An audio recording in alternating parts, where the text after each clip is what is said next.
আমার ছিল হাসে দে একটা, হাসে দে। পান্ডল বানিয়েছি বয়ে বয়ে।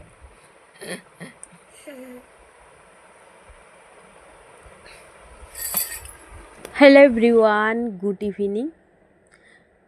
আজকে তোমাদেরকে প্রথমে একটা কথা বলতে চাই।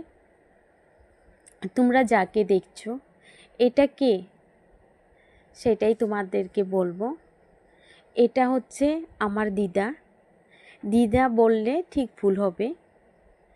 এটা হচ্ছে আমার জীবনে সবথেকে বড় মানুষ, যার জন্য আমি এই পৃথিবীতে আজও বেঁচে আছি। মা বাবা ইনি সব আমার জীবনে। হয়তো ইনি না থাকলে আমি আজকে এই পৃথিবীতে বেঁচেই থাকতাম না।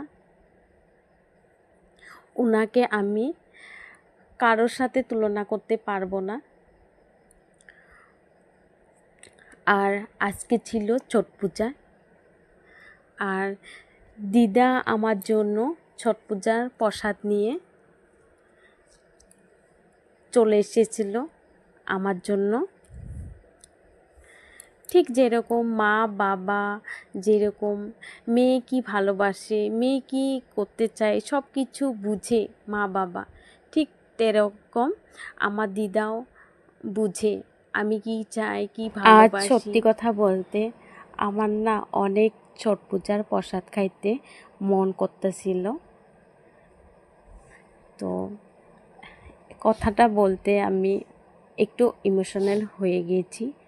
তো কেউ কিছু মনে করব না প্লিজ। সবাই ভালো থেকো, সুস্থ থেকো। টাটা, আবার দেখা হবে। Bye bye.